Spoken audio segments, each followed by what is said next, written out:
Good morning. લાસ્ટમાં આપણે આલ્ફાક્ષય જોઈ ગયા છીએ, બરાબર.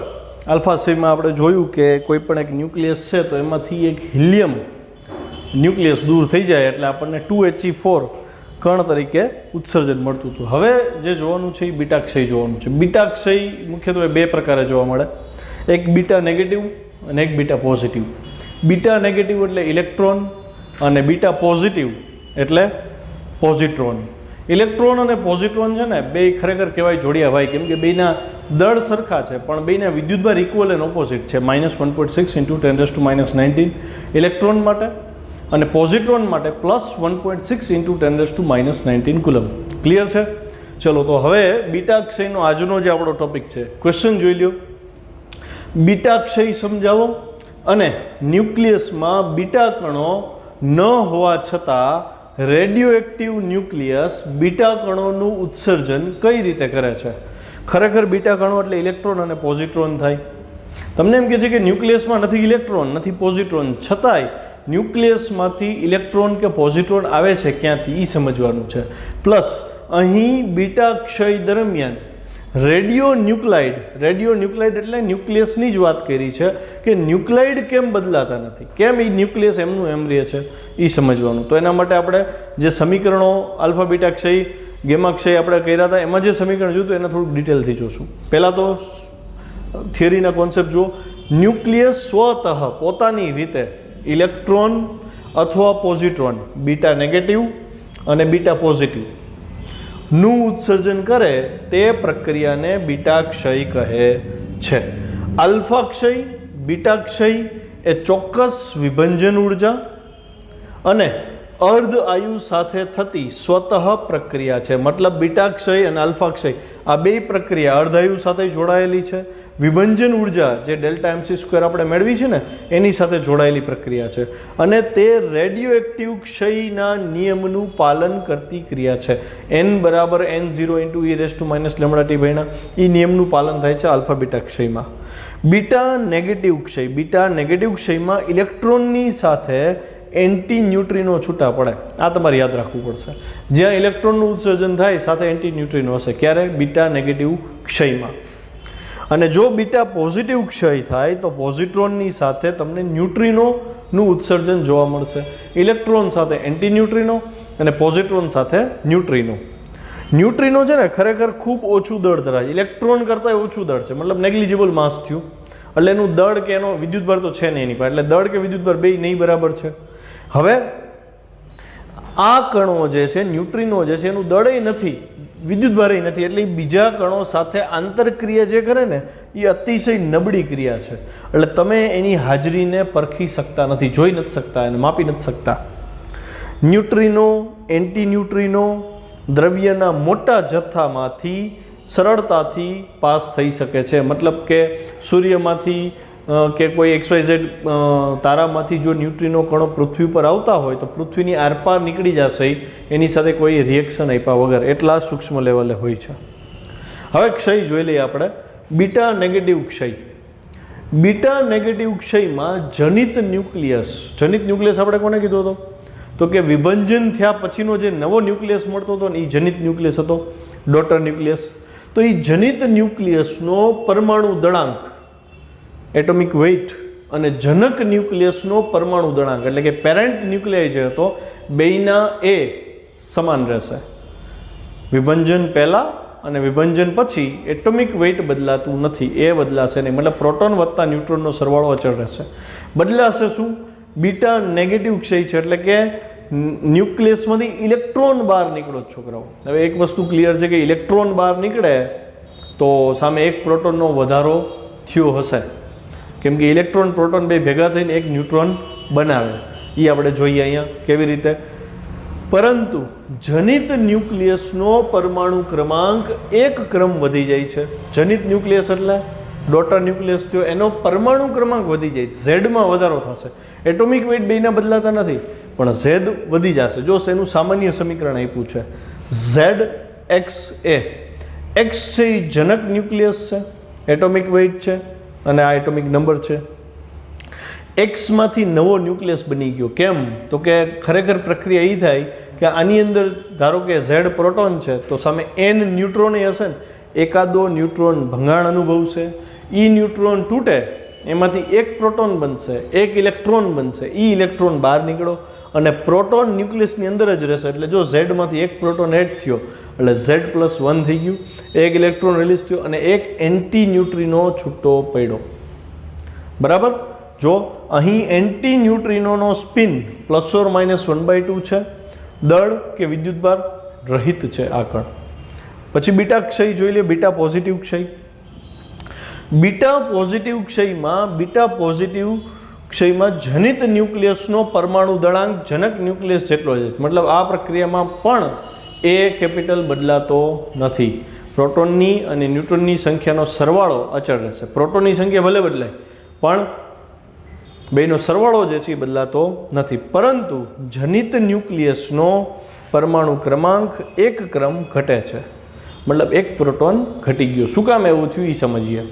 તો કે જે બીટા પોઝિટિવ ક્ષય આપણને જોવા મળે છે, બીટા પોઝિટિવ ક્ષયના ન્યુક્લિયસની અંદર એક પ્રોટોનનું વિભંજન થાય, એક પ્રોટોન તૂટે છે, એમાંથી એક ન્યુટ્રોન બને છે, એક પોઝિટ્રોન બનશે. તો પોઝિટ્રોન બહાર નીકળો અને ન્યુટ્રોન વહી દો તો ન્યુટ્રોન એડ થશે, પણ એક પ્રોટોનનું તો બલિદાન થઈ ગયું ને, એટલે એક પ્રોટોન ઘટ્યો. એટલે એના માટે ઝેડમાંથી જો એનો પરમાણુ ક્રમાંક Z-1 થઈ જશે. ક્લિયર. તો એનું સામાન્ય સમીકરણ શું બને? તો કે સામાન્ય સમીકરણ બને ZXA, એમાંથી નવો ન્યુક્લાય બન્યો Y, એનો પરમાણુ ક્રમાંક જો એક ઘટી ગયો, કેમ કે અહીંયા પ્રોટોનનું બલિદાન લેવાનું, અને પોઝિટ્રોન બન્યો, એક ન્યુટ્રોન બન્યો, એ ન્યુટ્રોન પાછો આમાં એડ થયો એટલે એ એમના એમ રહેશે, અને પ્લસ એક ન્યુટ્રિનો છૂટો પડ્યો.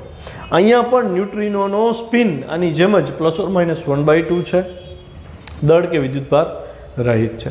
હવે આપણે બેયના ઉદાહરણ શીખવા પડે, બીટા નેગેટિવ માટે અને બીટા પોઝિટિવ. બેયના ઉદાહરણ જોઈએ આપણે. બીટા નેગેટિવ ક્ષયનું ઉદાહરણ મેં અહીંયા ફોસ્ફરસ ધ્યાનમાં લીધો.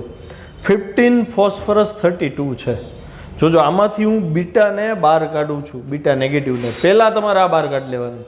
બીટા નેગેટિવ બહાર કાઢ્યું છું તો બીટા નેગેટિવ બહાર કાઢીને એટલે પ્રોટોન એક વધી જાય. તો અહીં જો 15 16 કરી દીધા. 16 નંબર ઉપર સલ્ફર આવે ને એટલે મેં સલ્ફર કર્યા. તો તમારે આને બેલેન્સ કરતાં આમ શીખવાનું છે. પરમાણુ ક્રમાંક તો તમને બધાને આવે, મોઢે હોય, કેમિસ્ટ્રીમાં આટલું ભણ્યા છો તો આ 16 સલ્ફર 32 જો આ બદલાવ ન જોઈ થઈ ગયું બીટા નેગેટિવનું વિભાજન, અને આ એન્ટી ન્યુટ્રિનો આપણને મળી ગયા. હવે તો કે હવે બીટા પોઝિટિવ ક્ષયનું ઉદાહરણ તો એમાં સોડિયમ લીધો છે. જો તો સોડિયમ 11 સોડિયમ 22, એમાંથી જુઓ એક પોઝિટ્રોનનું ઉત્સર્જન કર્યું, પોઝિટ્રોન બહાર નીકળો એટલે પોઝિટિવ ચાર્જ ઓછો થશે. તો સામે નેગેટિવ ચાર્જ પોઝિટિવ ચાર્જ ઓછો થયો. અહીંયા એક પોઝિટિવ ચાર્જ ઓછો એટલે એક પ્રોટોન ઓછો થયો. પ્રોટોન ઓછો થયો તો કુલ પ્રોટોન 11 હતા. તો હવે પ્રોટોન કેટલા આવ્યા? 10. તો 10 ઉપર નિયોન આવે ને, તો 10 નિયોન 22 પ્લસ પોઝિટ્રોન અને પ્લસ ન્યુટ્રિનો. બરાબર. તો આ થયું બીટા ક્ષય. એમાં તમને કંઈ ડાઉટ લાગે, તમને કંઈ ન સમજાણું હોય તો તમે ગમે ત્યારે મને કોલ કરી શકો છો. ગેમા ક્ષય જોતાં પહેલાં હજી એક ક્વેશ્ચન કે જે ન્યુટ્રોન અને પ્રોટોનમાંથી અનુક્રમે બીટા નેગેટિવ અને બીટા પોઝિટિવ કેવી રીતે ઉત્પન્ન થાય ને એ સમજાવતો એક ટોપિક છે. તો પહેલાં એની ચર્ચા કરીએ. બીટા ક્ષય કરાવ્યું ને ત્યારે આપણે એવી ચર્ચા તો કરી લીધી મૌખિક રીતે કે ભાઈ એક ન્યુટ્રોન જે છે એનું ભંગાણ થાય, એનું વિભંજન થાય તો એમાંથી પ્રોટોન ને ઇલેક્ટ્રોન બને છે. ઇલેક્ટ્રોન એટલે બીટા નેગેટિવ કણ, એક એન્ટી ન્યુટ્રિનો બને છે. સેમ વે અગર પ્રોટોનનું વિભંજન થાય તો પ્રોટોનમાંથી એક પોઝિટ્રોન બનશે, એક ન્યુટ્રોન બનશે અને એક ન્યુટ્રિનો બનશે. તો એ બીટા પોઝિટિવ કણ, અહીંયા પોઝિટ્રોન છે એ જ બીટા પોઝિટિવ કણ છે. ઘણીવાર કન્ફ્યુઝન થાય, સર આમાં તો ક્યાંય બીટા પોઝિટિવ કોણ છે ખબર જ ન પડી, પણ પોઝિટ્રોન એ બીટા પોઝિટિવ અને ઇલેક્ટ્રોન એ બીટા નેગેટિવ છે. ક્લિયર. તો આપણે એ પ્રક્રિયા જોવાની છે. ક્વેશ્ચન આવી રીતે છે. ક્વેશ્ચન 24, બીટા ક્ષયમાં મૂળભૂત ન્યુક્લિયર પ્રક્રિયાઓ સમીકરણ આપીને સમજાવો કે ખરેખર બીટા ક્ષયમાં મૂળ પ્રક્રિયા શું થઈ. આપણે તો સામાન્ય સમીકરણ આપ્યા હતા ZXA માંથી, કાં તો Z+1YA અને કાં તો Z-1YA વાળું બનાવ્યું ને. હવે અંદરની પ્રક્રિયા આપણે સમજવાની છે. જોજો ન્યુક્લિયસમાં ઇલેક્ટ્રોન, પોઝિટ્રોન કે ન્યુટ્રિનો કે એન્ટી ન્યુટ્રિનો, અહીંયા એન્ટી ન્યુટ્રિનો એ લખીએ, આ ચારેય કણો ખરેખર છે જ નહીં ન્યુક્લિયસમાં, છતાંય એમાંથી એનું ઉત્સર્જન થાય છે. મતલબ અંદર કંઈક પ્રક્રિયા થઈ હશે તો જ આ ચારેય કણો ઉત્સર્જિત થયા હોય. જો અસ્થાયી ન્યુક્લિયસમાં વધારાનો ન્યુટ્રોન હોય, મતલબ આપણને ખબર છે કે મોટા ન્યુક્લિયસ હોય ને એમાં 3:2 રેશિયોમાં ન્યુટ્રોન પ્રોટોન રહેલા હોય, પણ એમાં એમ કહે છે કે જો ન્યુટ્રોનની સંખ્યા વધારે હોય તો અહીંયાથી ન્યુક્લિયસ ન્યુટ્રોનને તોડી નાખશે. મતલબ ન્યુટ્રોનની સંખ્યા વધારે તો ન્યુટ્રોનનું પ્રોટોનમાં રૂપાંતરણ થઈ જશે. શું કામ? તો કે એને સ્થાયી થવું છે, અને પ્રક્રિયા ન્યુટ્રોનનું પ્રોટોનમાં રૂપાંતર થવાની પ્રક્રિયા આપમેળે થશે. પ્રક્રિયા અહીં દર્શાવી છે. જો ન્યુટ્રોન છે 0 ચાર્જવાળો છે, બરાબર. ન્યુટ્રોનનું પ્રોટોનમાં રૂપાંતર થયું, પણ ચાર્જ વિદ્યુતભાર સંરક્ષણનો નિયમ અહીંયા કામ કરે. નેટ ચાર્જ 0 છે તો અહીંયા પોઝિટિવ ચાર્જ છે તો એટલો જ નેગેટિવ ચાર્જ આવે. નેટ ચાર્જ અહીં 0 થયો એટલે એક ઇલેક્ટ્રોન ઉત્સર્જિત થયો પ્લસ એક એન્ટી ન્યુટ્રિનો થયો. આ જે કણ છે એ છે બીટા નેગેટિવ કણ. ઓકે, આ પ્રક્રિયા એટલે બીટા નેગેટિવ ક્ષય. મૂળભૂત પ્રક્રિયા આ થાય ન્યુક્લિયસમાં. વધારાનો ન્યુટ્રોન પ્રોટોનમાં રૂપાંતર પામે ત્યારે પ્લસ ઇલેક્ટ્રોન મુક્ત કરે છે. સેમ વે અગર અસ્થાયી ન્યુક્લિયસમાં જો પ્રોટોન વધારાનો હોય, એક પ્રોટોન વધી પડતો હોય, તો એ વધારાનો પ્રોટોન તેને સ્થાયી થવા વધારાના પ્રોટોનનું આપમેળે ન્યુટ્રોનમાં રૂપાંતરણ થશે. એટલે કે વધારાનો પ્રોટોન હશે તો એમાંથી ન્યુટ્રોન બની જશે. જો આ વધારાનો પ્રોટોન છે એમાંથી ન્યુટ્રોન બની ગયો. ન્યુટ્રોન બન્યો પણ ચાર્જ આનો 0 છે, જે ડાબી બાજુ ચાર્જ પ્લસ જેટલો થયો. તો સામે વિદ્યુતભાર સંરક્ષણના નિયમનું પાલન તો જ થાય જો અહીંયા પોઝિટ્રોન ઉત્પન્ન થયો હોય અને પ્લસ ન્યુટ્રિનો. આ દળ રહિત અને વિદ્યુતભાર રહિત છે તો આ આપણને બીટા પોઝિટિવ કણ મળ્યો. તો આ બે બીટા નેગેટિવ અને બીટા પોઝિટિવ ક્ષયની બેઝિક પ્રોસેસ હતી અને એ આપણને ખબર હોવી જોઈએ. આ પ્રક્રિયાને બીટા પોઝિટિવ ક્ષય પ્રક્રિયા કહેવાય. એક નોંધ લખી લેજો છોકરાઓ, ન્યુટ્રોન છે ને, ન્યુટ્રોન એ ન્યુક્લિયસની અંદર હોય કે ન્યુક્લિયસની બહાર હોય, બે કિસ્સામાં એનું ક્ષય થઈ અને પ્રોટોન, ઇલેક્ટ્રોન ને એન્ટી ન્યુટ્રિનો બની શકે છે. આ મુક્ત ન્યુટ્રોન છે. ઓકે, મુક્ત ન્યુટ્રોન છે એ પણ પ્રોટોનમાં, ઇલેક્ટ્રોનમાં અને એન્ટી ન્યુટ્રિનોમાં રૂપાંતરિત થઈ શકે છે. પણ પ્રોટોનની ખાસિયત શું છે ખબર છે? પ્રોટોન જો ન્યુક્લિયસની અંદર હોય તો અને તો જ પ્રોટોનનું એક ન્યુટ્રોન, પછી એક પોઝિટ્રોન અને પછી એક ન્યુટ્રિનોમાં રૂપાંતરણ થઈ શકે. પણ જો મુક્ત પ્રોટોન હોય, આ મુક્ત પ્રોટોન છે, તો મુક્ત પ્રોટોનનું વિભંજન થતું નથી. શું કામ? તો કે મુક્ત પ્રોટોનનું દળ ન્યુટ્રોન કરતાં ઓછું છે, મુક્ત ન્યુટ્રોન કરતાં, એટલે ઓછા દળમાંથી વધુ દળવાળો પદાર્થ બને નહીં. અંદર શું હતું? તો કે અંદર જે પ્રોટોન છે એનું પાછું ન્યુટ્રોનમાં રૂપાંતર થાય તો આ ન્યુટ્રોન હતો અંદર જ, એટલે અંદર હોય તો ન્યુટ્રોનનું પોતાનું દળ બંધન અવસ્થામાં ઓછું હોય એટલે પ્રોટોનનો ન્યુટ્રોન અહીંયા બની શકતો હતો. પણ જો પ્રોટોન બારે હોય, મુક્ત અવસ્થામાં હોય, તો એ પ્રોટોન ન્યુટ્રોનમાં રૂપાંતરણ થતો નથી અને આપણને બીજા બીટા પોઝિટિવ કણો મળતા નથી. ઓકે, ક્વેશ્ચન 25, ગેમા ક્ષય કોને કહે છે? યોગ્ય ઉદાહરણ દ્વારા સમજાવો. જો આલ્ફા ક્ષય અને બીટા ક્ષય, આ બે તો આપણે ઇઝીલી સમજી ગયા કે ભાઈ આલ્ફા ક્ષયમાં હિલિયમ ન્યુક્લિયસ બહાર નીકળે છે વિભંજન થઈને, અને બીટા ક્ષયમાં કાં તો ઇલેક્ટ્રોન ને કાં તો પોઝિટ્રોન નીકળે, મતલબ દળ સ્વરૂપે કણ બહાર નીકળતા હતા. હવે વાત આવે છે ગેમા ક્ષયની, મતલબ દળ બહાર નથી નીકળતું, એનર્જી બહાર નીકળે છે, ફોટોન બહાર નીકળે છે, એનર્જીવાળો ફોટોન બહાર નીકળે. તો અહીંયા શું પ્રક્રિયા થતી હશે એ ઇમેજિન કરીએ.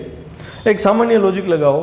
આપણને ખબર છે કે પરમાણુના સ્ટ્રક્ચરમાં જ્યારે આપણે 12મું ચેપ્ટર જોયું એમાં જોયું હતું કે અગર હાયર એનર્જી લેવલમાંથી લોઅર એનર્જી લેવલમાં ઇલેક્ટ્રોન સંક્રાંતિ પામે તો એ બે જે એનર્જી લેવલ હતા એના તફાવત જેટલી ઉર્જાવાળા એક ફોટોનનું ઉત્સર્જન કરશે. એગ્રી? તો આ લોકોએ થિયરી એવી બનાવી કે ભાઈ, તો એનો મતલબ એવો થયો કે ન્યુક્લિયસમાંથી જો ફોટોનનું ઉત્સર્જન થાય છે તો ન્યુક્લિયસમાં પણ એવા એનર્જી લેવલ હોવા જોઈએ. અને આગળ જતાં પ્રાયોગિક રીતે સાબિત કર્યું કે ભાઈ ન્યુક્લિયસમાં એવા એનર્જી લેવલ છે. બરાબર? જો ન્યુક્લિયસ ઉત્તેજિત અવસ્થામાં હોય અને ન્યુક્લિયસ પોતે જો ધરા અવસ્થામાં આવે તો ઉત્તેજિત અવસ્થામાંથી ધરા અવસ્થામાં આવે એ દરમિયાન જે એનર્જી ડિફરન્સ હોય એ એનર્જી ડિફરન્સ જેટલો ઉર્જાવાળો એક ફોટોન ઉત્સર્જન પામે છે. ઇલેક્ટ્રોનના કિસ્સામાં આપણે શું જોયું હતું? તો કે ભાઈ એક કક્ષામાંથી બીજી કક્ષામાં જાય તો અમુક ઇલેક્ટ્રોન વોલ્ટ જેટલી એનર્જી લઈ અને ફોટોન બહાર નીકળે છે. પણ તમને ખબર છે ન્યુક્લિયસની અંદર ખસોખસ બધાય ભરેલા છે, એટલે એનું જે બંધન ઉર્જા છે બહુ મોટી છે. એમાં જો એ ઉત્તેજિત અવસ્થામાંથી ધરાવસ્થામાં આવે તો એને બહુ મોટી ઉર્જા રિલીઝ કરવી પડે. તો સામાન્ય સંક્રાંતિ ઇલેક્ટ્રોનની સંક્રાંતિમાં જ્યાં ફોટોનનું ઉત્સર્જન ઇલેક્ટ્રોન વોલ્ટમાં થતું હતું, ન્યુક્લિયસમાં આ જ ઘટના બને છે. તો એમાં મેગા ઇલેક્ટ્રોન વોલ્ટ એનર્જીવાળો ફોટોન ઉત્સર્જન પામે છે. સામાન્ય ઇલેક્ટ્રોનની સંક્રાંતિમાં ઇલેક્ટ્રોન વોલ્ટ ઉર્જા રિમૂવ થાય છે, ફોટોન ઉત્સર્જન પામે છે. જ્યારે ન્યુક્લિયસ પોતે ઉત્તેજિત અવસ્થામાંથી ધરાવસ્થામાં આવે તો એ મેગા ઇલેક્ટ્રોન વોલ્ટ ક્રમનો ફોટોન રિલીઝ કરે છે. એ ફોટોન એટલે જ ગેમા કિરણ. તો મતલબ એવો થયો ને કે ન્યુક્લિયસ ઉત્તેજિત અવસ્થામાંથી ધરા અવસ્થામાં આવે ત્યારે ફોટોનનું ઉત્સર્જન ગેમા કિરણનું ઉત્સર્જન થાય છે, ને એને ગેમા ક્ષય કહેવાય. તો આપણને આ પ્રક્રિયા થતી શું કામ હશે? તો સામાન્ય રીતે જ્યારે આલ્ફા ક્ષયની ઘટના બને કે બીટા ક્ષયની ઘટના બને ને ત્યારે જે જનિત ન્યુક્લિયસ મળ્યો હોય ને, જે નવો ન્યુક્લિયસ મળ્યો હોય ને, એ પોતે કેવી અવસ્થામાં હોય? ઉત્તેજિત અવસ્થામાં હોય. મતલબ વિભંજન થઈ ગયું છે, આલ્ફા કણ છૂટી ગયો છે અથવા તો બીટા કણ છૂટી ગયા છે, બહાર નીકળી ગયા છે. હવેનો જે નવો ન્યુક્લિયસ છે, જે જનિત ન્યુક્લિયસ છે, એ જનિત ન્યુક્લિયસ ઉત્તેજિત અવસ્થામાં હોય છે. એ રહેતા રહેતા ધરાવસ્થામાં આવશે. જેવો એ ધરાવસ્થામાં આવશે એટલે એ બે વચ્ચેનો જે એનર્જી ડિફરન્સ હતો એટલી એનર્જીવાળો ફોટોન એ રિલીઝ કરશે. ચલો થિયરી જોઈએ આપણે. રેડિયો એક્ટિવ ન્યુક્લિયસના વિભંજન દરમિયાન ગેમા કિરણ એટલે કે ફોટોન ઉત્સર્જાવાની પ્રક્રિયાને ગેમા ક્ષય કહેવાય. કઈ પ્રક્રિયા? રેડિયો એક્ટિવ ન્યુક્લિયસના વિભંજનની પ્રક્રિયા. એમાં જે ફોટોન મળે ને એ ગેમા ક્ષય પ્રક્રિયા છે. ગેમા ક્ષયમાં ઉત્સર્જાતા ગેમા કિરણને દળ નથી હોતું કે વિદ્યુત ભાર હોતો નથી. તેથી જનિત ન્યુક્લિયસના પરમાણુ દળાંક કે અહીંયા ખરેખર પરમાણુ ક્રમ આવશે, ક્રમાંકમાં કાંઈ ફરક પડતો નથી. કેમ? તો કે જે ગેમા કિરણ બહાર નીકળ્યું તો ઉર્જા છે, એટલે દળમાં કંઈ ફરક નહીં આવે. પરમાણુ દળ એટલે કે ન્યુટ્રોન પ્રોટોનની સંખ્યા જળવાઈ રહેશે, પરમાણુ ક્રમાંક જળવાઈ રહેશે, બરાબર છે. તો મૂળ પરમાણુનું જે ન્યુક્લિયસ મળ્યું એમાં કાંઈ ચેન્જ જોવા મળશે નહીં, ખાલી એક ઉત્તેજિત અવસ્થામાંથી ધરાવસ્થામાં આવશે. જો એનું સમીકરણ આવું બન્યું, ઉત્તેજિત અવસ્થા છે ZXA છે, આ ઉત્તેજિત અવસ્થાવાળું ન્યુક્લિયસ છે, એમાંથી આ ધરા અવસ્થાવાળું ન્યુક્લિયસ એટલે મેં અહીંયા X લીધો છે, બરાબર છે. તો આ બે સમાન જ થશે. અને પછી એક ફોટોનનું ઉત્સર્જન થયું જેની પાસે નથી દળ નથી વિદ્યુત ભાર, તટસ્થ ફોટોન ઉત્સર્જન પામે. પરમાણુની જેમ ન્યુક્લિયસને પણ જુદા જુદા ઉર્જા સ્તર હોય છે. મેં પહેલાં જ કીધું હતું કે ભાઈ જેમ ઇલેક્ટ્રોન એક એનર્જી લેવલમાંથી બીજા એનર્જી લેવલમાં જાય એવી જ રીતે ન્યુક્લિયસમાં પણ અલગ અલગ ઉર્જા સ્તર હોય છે. પરમાણુ ઉર્જા સ્તરોના તફાવત ઈવીના ક્રમનો હોય છે. મતલબ પરમાણુ ઉર્જા સ્તરનો જે તફાવત હતો એક કક્ષામાંથી બીજી કક્ષાનો એ ઈવી ક્રમનો હોય છે, જ્યારે ન્યુક્લિયસ ઉર્જા સ્તરનો જે તફાવત છે એ મેગા ઇલેક્ટ્રોન વોલ્ટ ક્રમનો છે. આ મેં નોંધ કરવાનું કીધું, નોંધી લેજો. જ્યારે ઉત્તેજિત અવસ્થામાં રહેલ ન્યુક્લિયસ આપમેળે ધરાવસ્થામાં આવે ત્યારે ઉચ્ચ અવસ્થા અને નિમ્ન અવસ્થા બેનો જે એનર્જી ડિફરન્સ છે એટલી એનર્જીવાળો એક ફોટોન રિલીઝ થશે જે મેગા ઇલેક્ટ્રોન વોલ્ટ ઉર્જાના ક્રમનો હશે. ત્યારે તેની બે ઉર્જા સ્તરના તફાવત જેટલી ઉર્જાનો ફોટોન ઉત્સર્જાય છે. આ ઘટના એટલે જ ગેમા ક્ષય. આ ઉર્જા એ ક્ષ કિરણોની તરંગ લંબાઈ કરતાં ટૂંકી તરંગ લંબાઈ ધરાવતા વિકિરણને અનુરૂપ છે. તો મેગા ઇલેક્ટ્રોન વોલ્ટ એનર્જી એટલે પ્રચંડ શક્તિશાળી ફોટોન થયો છોકરાઓ. આ લોકો એવું કહે છે કે ક્ષ કિરણોની જેમ એનર્જી છે ને એના કરતાં આની એનર્જી વધારે છે. અને આપણને ખબર છે કે ભાઈ ક્ષ કિરણોની ઉર્જાને આપણે જો HC/λ લેમડાથી દર્શાવીએ તો લેમડાની ઉર્જાનો સંબંધ શું? જેમ લેમડા ઘટે એમ ઉર્જા વધે ને. આ લોકો એમ કહે છે કે અહીંયા જે ક્ષ કિરણો મળે ને નોર્મલી એની જે તરંગ લંબાઈ છે એના કરતાંય આમાંથી જે વિકિરણો ઉત્સર્જન થયા ને ગેમા, એની તરંગ લંબાઈ ક્ષ કિરણો કરતાં પણ કેવી છે? ઓછી છે. લાક્ષણિક રીતે જ્યારે આલ્ફા બીટા ક્ષયના પરિણામે ઉપજેલું જનિત ન્યુક્લિયસ ઉત્તેજિત અવસ્થામાં હોય ત્યારે ગેમા કિરણ ઉત્સર્જિત થાય. ગેમા કિરણ ક્યારે મળે? તો કે આલ્ફા ક્ષયની પ્રક્રિયા થઈ, મેં પહેલાં કીધું હતું. બીટા ક્ષયની પ્રક્રિયા થઈ તો એ જે વિભંજન પ્રક્રિયા થાય પછી જે જનિત ન્યુક્લિયસ મળે એ પોતે ઉત્તેજિત અવસ્થામાં હોય, અને ઉત્તેજિત અવસ્થામાંથી જો એ ધરાવસ્થામાં આવે તો ફોટોનનું ઉત્સર્જન કરે. એમાં જરૂરી નથી કે એક સાથે બધી એનર્જી રિલીઝ કરે. એવું બને કે તબક્કાવારી ધરાવસ્થામાં આવે, એક તબક્કે થાય, બે તબક્કે થાય, ત્રણ તબક્કે થાય. તો જેટલા તબક્કે ઉત્સર્જન થશે, જેટલા તબક્કે ધરાવસ્થામાં આવ્યો એવી રીતે એ ફોટોનનું ઉત્સર્જન કરતા જશે. એનું ઉદાહરણ આપણે જોશી. આ નિપજ